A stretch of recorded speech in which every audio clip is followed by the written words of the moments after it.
여러분 반갑습니다. 서목사의 말씀 창고의 서목사입니다. 오늘도 함께 말씀을 나누는 여러분들을 사랑하고 축복합니다. 좋아요와 구독을 눌러주세요. 여러분과 함께 더 많은 말씀들을 나누기 원합니다. 오늘은 신명기 11장 1절에서 12절 말씀입니다. 오늘 말씀은 하나님과 관계를 맺는 것에 대한 내용을 주님이 더욱더 구체적으로 말씀하십니다. 이전에 하나님께서 이루신 일들을 바라본 사람들이 그것을 바라보지 못하고 경험하지 못한 다음 세대에게 그 일들을 전해 주어야 함을 말씀하고 계십니다.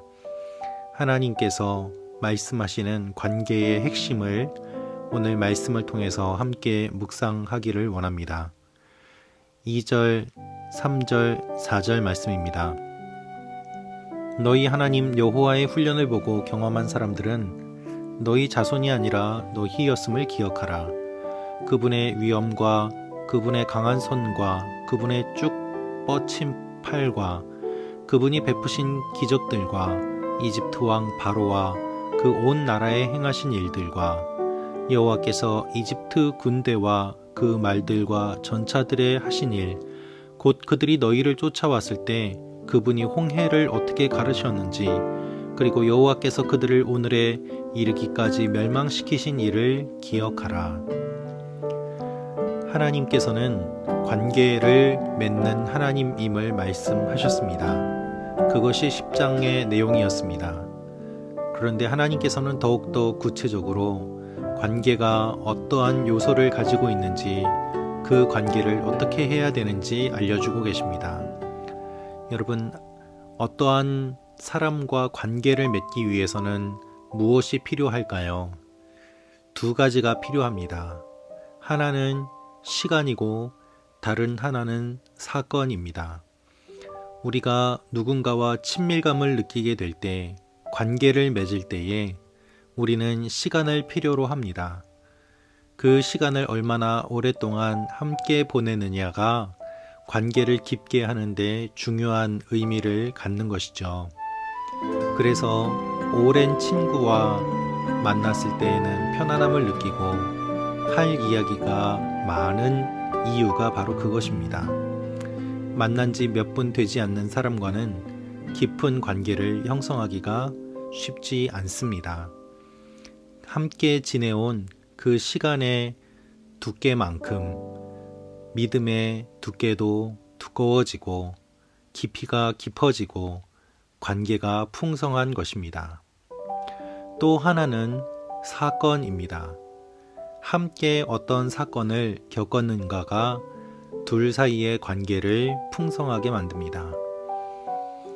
예를 들어서 만난 지 얼마 안 된 사람이라고 하더라도 동일한 사건을 함께 겪으면서 금방 친해지기도 하지 않습니까?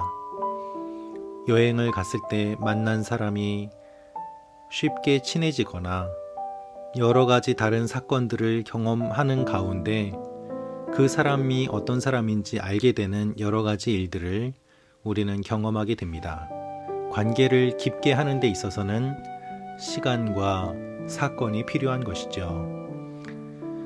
오랫동안 시간을 보냈다고 하더라도 아무런 사건이 없다면 관계가 깊어지기는 어렵습니다. 또한 어떤 사건을 함께 겪는다고 하더라도 함께 보낸 시간이 길지 않다면 그 관계가 깊어지는 것은 또한 어려운 일일 것입니다. 하나님께서 우리와 관계를 맺으신다는 것은 하나님이 인간의 역사 가운데 임재하신다는 것을 의미합니다.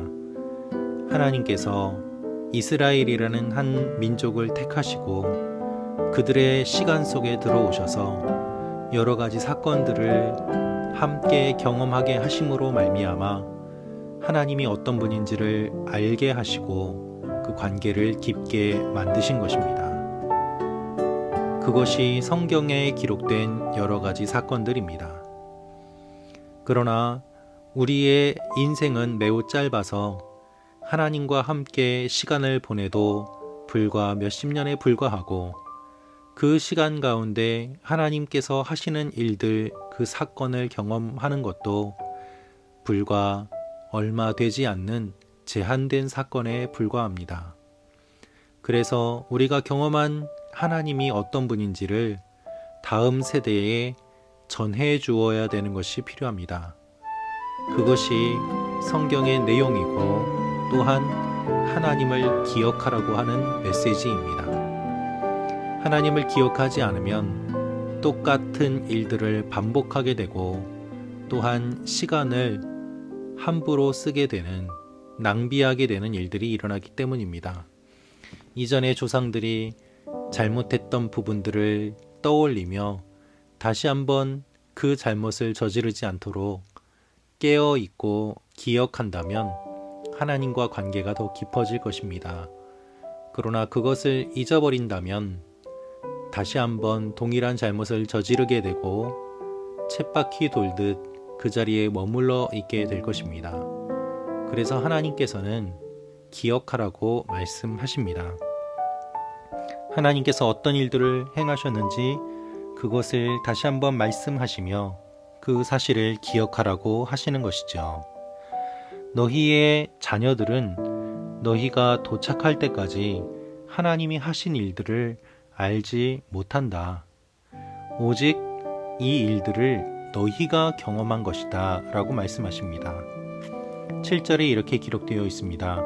오직 여호와께서 하신 이 모든 엄청난 일들을 본 것은 너희다 라고 말이죠. 여러분, 우리가 경험한 하나님을 우리 다음 세대에 또한 다른 사람들에게 전해야 될 필요가 있습니다. 그것을 어떻게 전할 수 있을까요? 말로 전하는 것과 행동으로 전하는 것이 필요합니다. 그래서 여호와의 율법을 지키고 그것을 가르치라고 주님은 말씀하십니다. 그렇게 될 때에 가나안 땅에 들어가게 될 것이고 그 땅은 풍성한 땅이기 때문에 하나님께서 좋은 것을 주시리라는 그 약속이 오늘 말씀 가운데 기록되어 있는 것입니다. 오늘 이 말씀을 기억하며 우리도 하나님과 깊은 관계를 맺기 위해 많은 시간을 보내고 다양한 사건을 경험하는 여러분과 제가 되기를 원합니다. 그리하여 하나님을 모르는 분들에게 이 하나님을 전하는 축복의 통로로 쓰임받으시기를 축원합니다. 기도하겠습니다. 아버지 하나님, 하나님과 관계를 더 깊게 맺기를 원합니다. 많은 시간과 많은 사건을 통해서 주님을 더 깊이 알게 하시고 그것을 모르는 사람들과 또한 우리 가족들, 다음 세대들에게 전하는 하나님의 사람들 축복의 통로가 되게 하여 주옵소서. 예수님의 이름으로 기도합니다. 아멘.